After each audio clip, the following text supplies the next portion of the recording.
It may seem like Apple is behind the competition a lot of the time. The company appeared to be slow to developments like widgets, bezel-less displays with camera notches and screens with high refresh rates. And with the iPhone 16 Pro, it appears to once again be late to the party, bringing generative AI features and a real button for the camera to its 2024 flagship.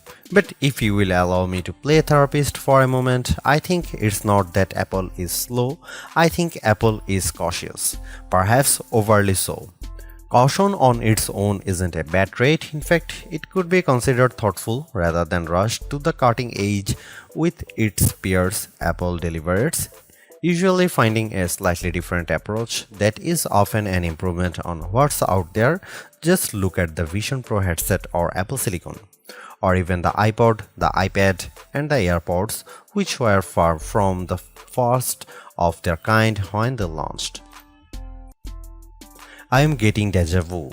Looking back at my review of the iPhone 15 Pro, I see a picture of that phone and its predecessor lined up by side to show just how much thinner the bezels are.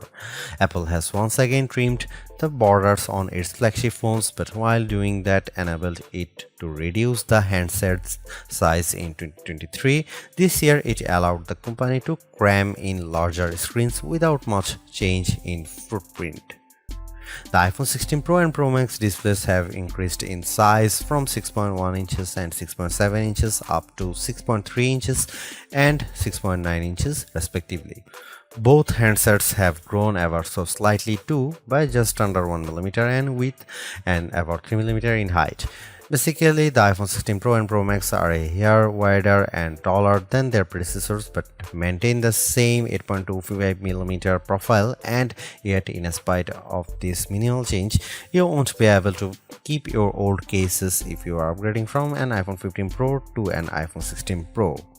Not only would the cases not quite fit, you'd also need something with either a cutout or a sapphire crystal and conductive layer to be able to use the new camera control.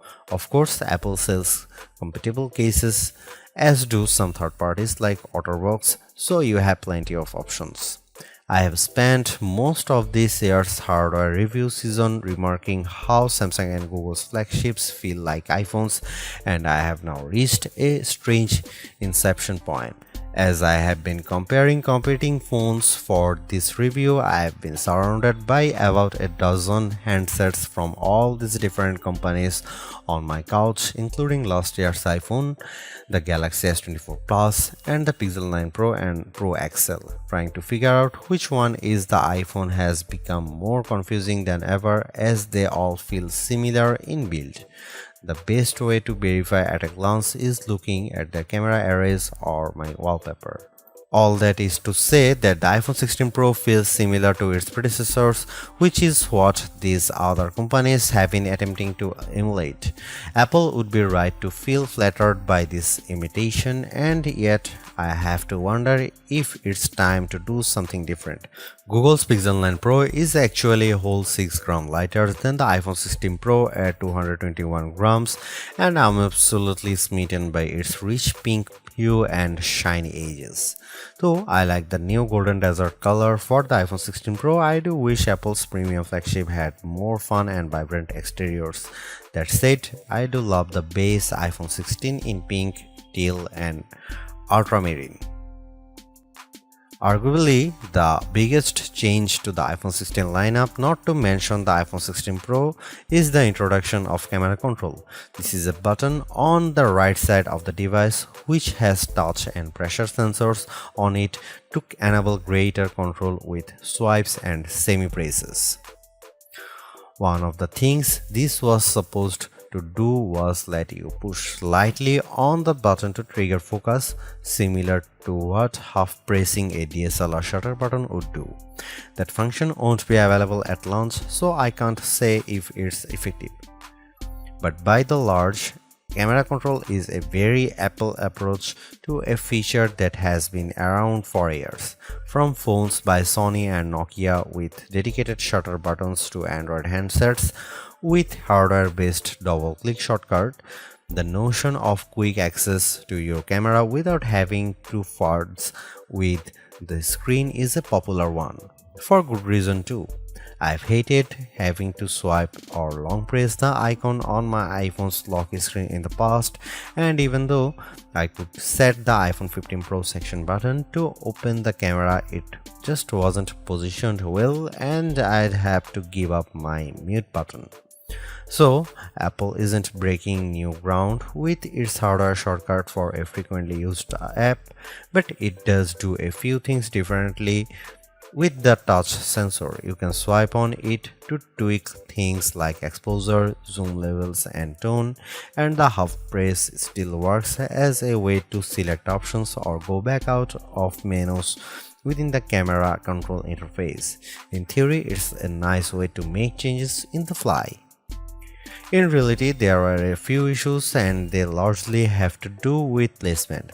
The button sits a little farther from the base of the phone than I'd like, so my fingers have to reach a bit more to press it, whether I was in landscape or portrait mode. This wasn't usually a problem when I had both hands free and could steady the iPhone with my other hand and readjust my grip. But if you are trying to take a quick shot with just one hand, the button's location can feel unintuitive. Of course, everyone has different finger lengths and ratios, so it's entirely possible that other people find this logical. It also depends on your grip. If you are cradling the bottom of the device in your palm, it's harder to maneuver.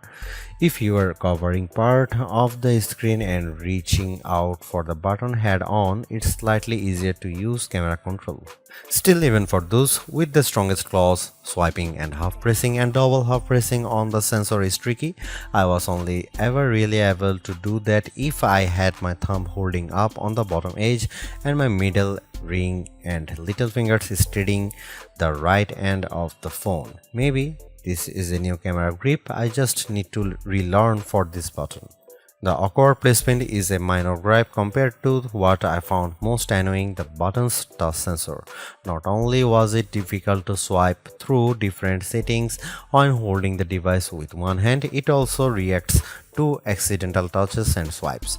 Sometimes the phone would slide down my palm and change the exposure or zoom level, completely ruining the vibe. I should point out that you can go into accessibility settings to either tweak or swipe sensitivity or turn it off altogether if it really bothers you.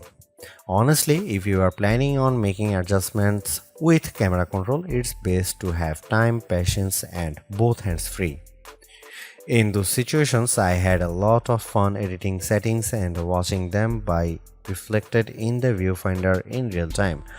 I also liked zooming in and out of subjects, decomposing a shot and tweaking exposure till I liked what I saw before then pushing down to snap the picture.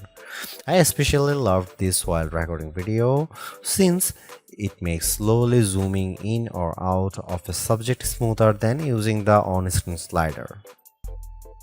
Depending on your mood, the new photographic styles can be fun or serious. Apple's tweaked the built-in camera filters to not only offer more options but give you greater control.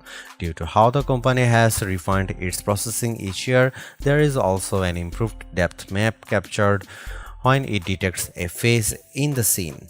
This, combined with a greater focus on color science around skin tone, has led to what might be my favorite new iPhone 16 feature. Whether I shot them in portrait mode or not, photos of people what I took using the iPhone 16 Pro were a dream to edit. Simply switching between the standard, natural, luminous, quiet, or ethereal styles already resulted in improvements to be colors and shadows, but I could also tap on each thumbnail to across the new editing touchpad and drag a dot around. This let me more precisely tweak the hues and contrast levels, and an additional slider below let me adjust how warm the image was.